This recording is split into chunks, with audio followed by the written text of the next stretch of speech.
Hello সুপ্রিয় দর্শক, সবাইকে মুক্ত পেশা কৃষি চ্যানেলের নতুন একটি প্রতিবেদনে স্বাগতম। হ্যাঁ সুপ্রিয় দর্শক, আমি আজকে আপনাদেরকে আমাদের শীতকালীন শশার প্রজেক্টে নিয়ে এসেছি। এটি আমাদের দ্বিতীয় প্রজেক্ট। এখানে আমরা বীজ লাগিয়েছিলাম জানুয়ারি মাসের 1 তারিখে।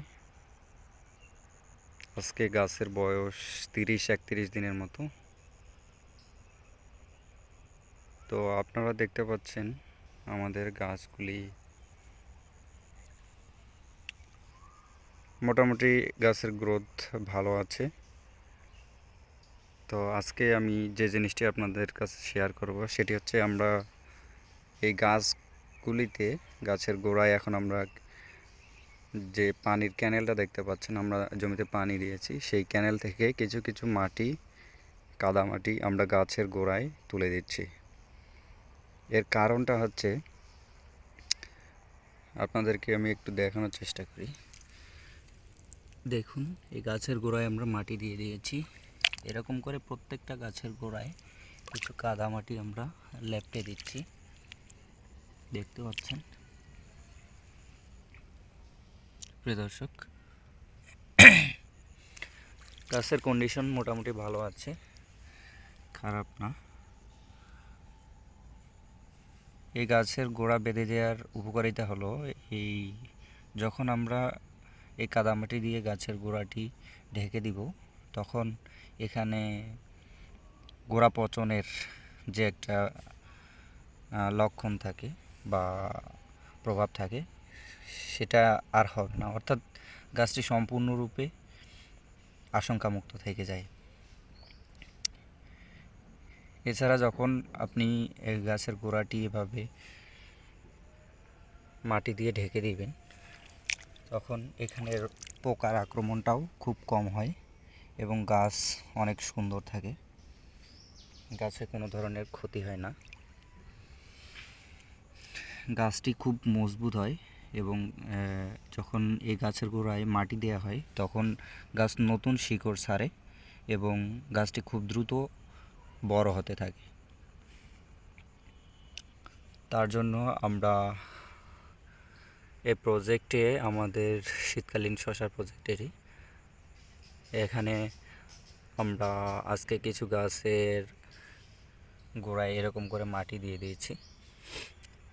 এরপরে আমরা নেক্সট যেদিন পানি দিব, সেচ দিব এই ক্ষেতে, সেদিন আমরা এই জমিতে সার দিয়ে দিব, দ্বিতীয়বারে সার প্রয়োগ করব।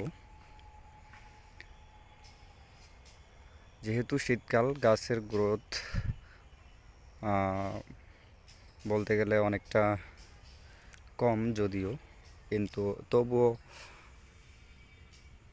আমরা আশা করছি যে, আমরা যেহেতু রমজান টার্গেট করে লাগিয়েছি এই শশা গাছটি, হয়তো আমরা রমজানের শুরুতে, অর্থাৎ রমজানের প্রথম রমজান থেকেই এই ক্ষেত থেকে শশা তুলতে পারবো।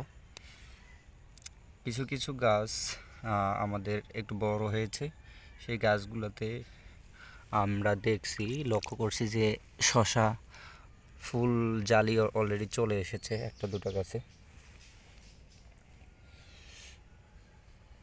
তো এভাবে যদি আপনারা যারা শশা চাষ করতেছেন মালচিং পদ্ধতিতে, আপনারা যদি এভাবে গাছের গোড়ায় মাটি দেন, অবশ্য সবাই দেয় না, যদি আপনাদের সময় থাকে আপনারা দিতে পারেন। এবং আমি এর প্রভাবটা দেখেছি। এর আগে আমার যে 7 শতাংশ জমিতে শশা করেছি আমি, সেখানে আমি এরকম করে দিয়ে খুব ভালো একটা রেজাল্ট পেয়েছি। তো চাইলেও আপনারাও দিতে পারেন। এখানে আমাদের প্রজেক্টটি হচ্ছে 20 শতাংশ প্রজেক্ট। এখানে বীজপাতা কোম্পানির কাঞ্চন, গ্রিন বিউটি এবং কাঞ্চন প্লাস 3 ধরনের বীজ লাগানো আছে। তো এ পর্যন্ত আমরা দেখছি যে কাঞ্চন প্লাসের যে গাছগুলি হয়েছে, কাঞ্চন প্লাস বীজের অত্যন্ত গ্রোথ অত্যন্ত হাই, অনেক বড় হয়েছে। এবং কাঞ্চন এবং গ্রিন বিউটি মোটামুটি সেম, তাদের বৃদ্ধিও কম না। তো আপনারা চাইলে এরকম করে গাছের গোড়ায় মাটি দিতে পারেন, এতে গাছগুলি খুব মজবুত হবে এবং গাছের যে ঢলে পড়া রোগ এটার হাত থেকে আপনারা রক্ষা পাবেন অবশ্যই।